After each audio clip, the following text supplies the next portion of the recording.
Hi, Tracy says, Tracy McGalfresh, Dayton, Ohio.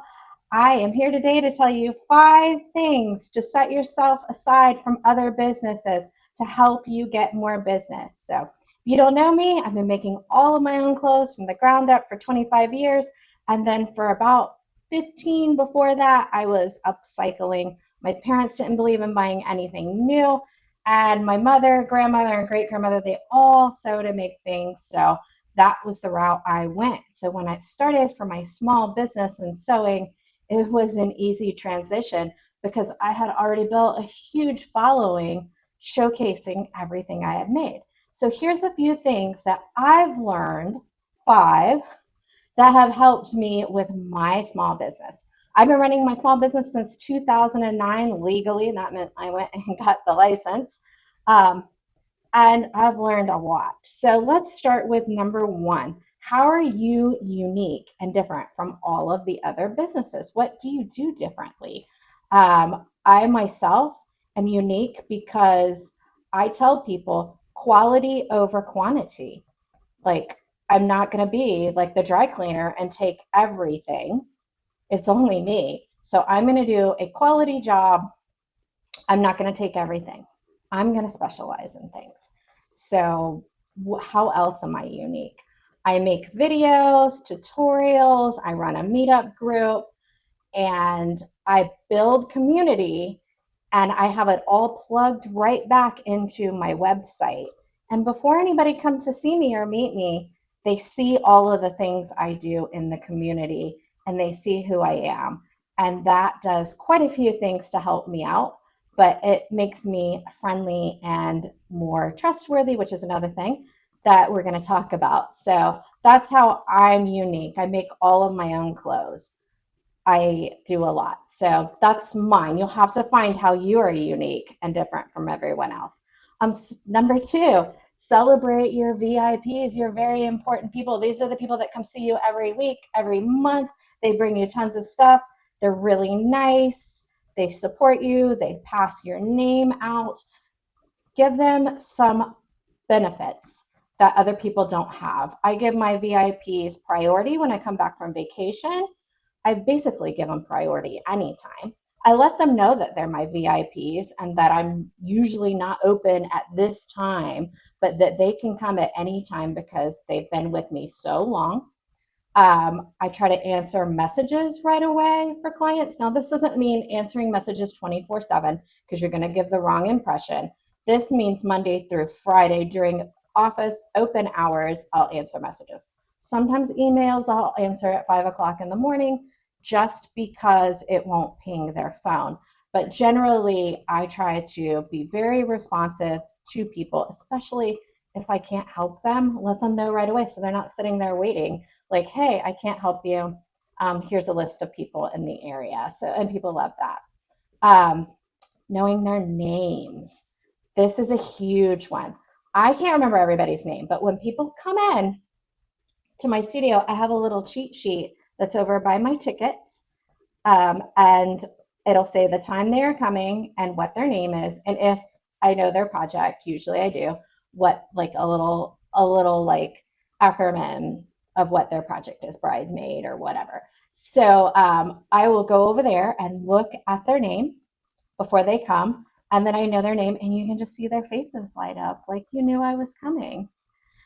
It doesn't work so great when people just pop in, which happens a lot, and you call them the wrong name though. And then they're like, oh, was I supposed to have an appointment? It says appointments real big on my door because I'm so busy and I can't get my work done with people popping in all day.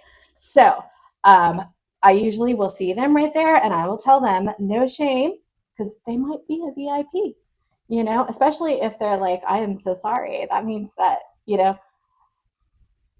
they are nice and they might be great customers. So I will say, no shame, I'll see you right now. But all of us in the sewing industry are so bombarded with alterations that we have to be able to get our work done and manage our workloads.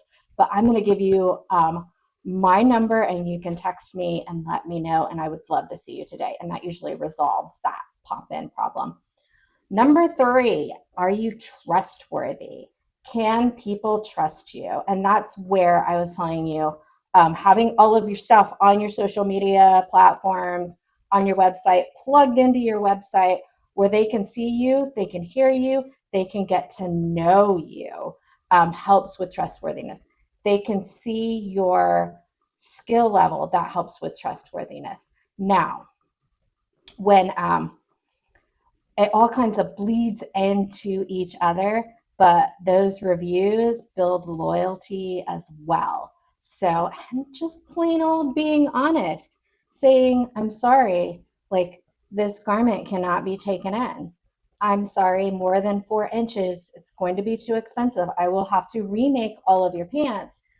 It may be better for you to go out and just buy a couple quality things instead of the things that you've brought. Like being honest when something's not going to work helps so much building trustworthiness. If something's way too tight and you're not going to be able to let it out, or you said, I'll try, and then when they come back, you couldn't let it out, let them just, have it for free. It didn't work out. I guarantee they will come back over and over and over again. So if you think you can do it and it didn't work, be honest. If you mess something up, call or text.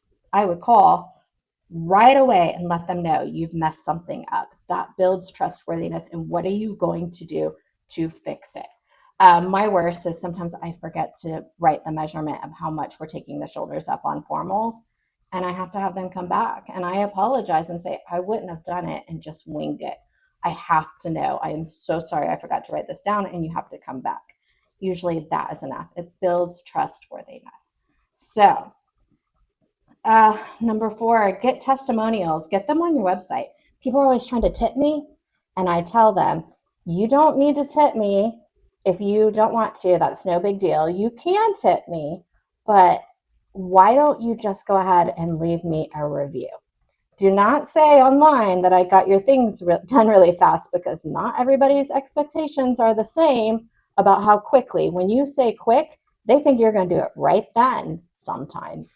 So I will tell them not to say, please don't say I got your things done very quickly, but give me a good review instead of the tip. And they are so thankful and they love that. So that's a way that you can get these testimonials.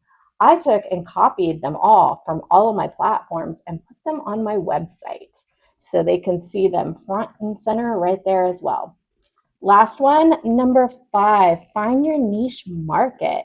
Who are your people? What do you do best? So I do dresses best. I do dresses and swimwear best. I won't discount hemming everybody's pants though, because nobody else wants to do it, and I get a ton of them. So they are a good money maker, along with hemming t-shirts. I get a lot of hemming t-shirts because not everybody has a cover stitch machine. So don't discount that. Find those people, find your niche market, develop your skills and showcase them. Put everything you've done, put those testimonials online. They kind of all bleed together, so it's pretty easy. And this has been really long. So I'm going to let you go. Tell me what else. What did I miss? Do you have a small business? What works for your small business to set yourself aside from everyone else's? All right. Have a great day. Thanks for watching. Tracy Sews. Bye.